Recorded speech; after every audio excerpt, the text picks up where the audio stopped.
अस्सलाम वालेकुम नाज़रीन, आज हम बात कर रहे हैं मशहूर मुसन्निफ सादत हुसैन मंटो के अफसाने नाक की किस्में।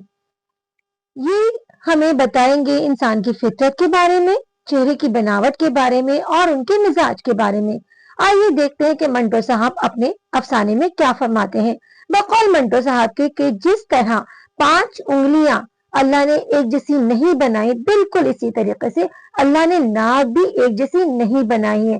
कुछ नाक छोटी, मोटी, बड़ी, ऊंची, लंबी होती है और लंबी इस कदर के बकौल शायद आती है तो आती ही चली जाती है। जी हाँ जनाब, चपटी, छोटी, पतली, मोटी, फुंकी नाक जो होती है, आप जानते हैं कि इन नाक का शुमार जो है वो खूबसूरत नाक में नहीं होता, मगर ऊंची नाक का बहुत ज्यादा हम शुमार कहते हैं, क्योंकि ऊंची नाक का उर्दू अदब में मुहावरे भी मशहूर है, जैसे कि नाक में मक्खी ना बैठने देना। ऊंची नाक को खूबसूरत नहीं कहा जाता, लेकिन इज्जत ऊंची और बड़ी नाक खूबसूरती की अलामत हो ना हो, लोग अपनी नाक पर मक्खी नहीं बैठने देते।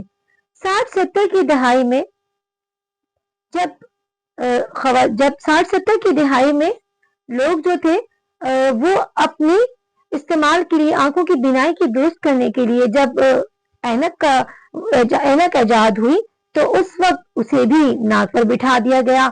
अब हमारे मुआशरे में नाक की इस कदर अहमियत है कि जब कोई भूला भटका मुसाफिर किसी सामने वाले इंसान से रास्ता पूछता था तो जवाब में वो कहते थे नाक की सीध में चले जाइए। इसी तरीके से नाक का इस्तेमाल जो है वो सूंघना है और नाक इसी मकसद के लिए इस्तेमाल भी होती थी, मगर नाक की उसने अफजाइश की वजह से इसको जेवर के तौर पर लिया गया और इसमें औरतें नथ, कील, बाली का इस्तेमाल करने लगी।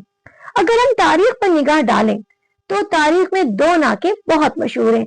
एक तो मिस्र की जो क्लेयोपेत्रा थी वो बहुत मशहूर है, उनकी नाक को देखकर लोग वर्ताए हैरत में गर्क हो जाया करते थे, तो इसीलिए उसको हैरत नाक कहा जाता है। और लोग सुनकर हैरत किया करते थे कि एक औरत की किस वजह से कौमों की किस्मत को किस तरह से नकील डाल दिया गया। इसी तरीके से एक और नाक जो बड़ी मशहूर है वो है होल नाक। इसका ताल्लुक भी मिस्र की सरजमीन से है और इस अबुल होल के चेहरे पर वो नाक मुजस्सम है। इसी तरीके से नाजरीन, आप जानते हैं कि उर्दू में हम ऐसे बेशुमार अल्फाज इस्तेमाल करते हैं जिसमें नाक का इस्तेमाल होता है, जिस तरह से होल नाक, खते नाक, हैबत नाक। अगर कोई बीमार हो और उसकी हालत खराब हो तो तशवीशनाक हो जाती है। इसी तरीके से अगर कोई गम की बात आ जाती है तो उसको हम अफसोसनाक कहते हैं। तो नाजरीन, आप समझ सकते हैं कि जब लोग इस्तेमाल कर रहे हैं इन अल्फाज को, लेकिन उनका पस मंजर उनको नहीं पता होता।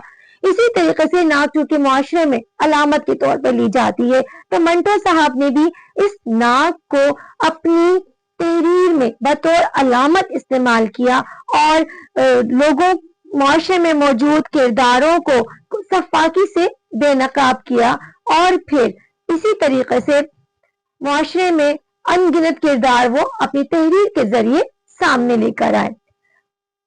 नाज़रीन, उम्मीद है आपको आज का मेरा ये तबसरा जो कि मंटो के मशहूर अफसाने नाक की किस्में के मुतालिक था, आपको पसंद आया होगा।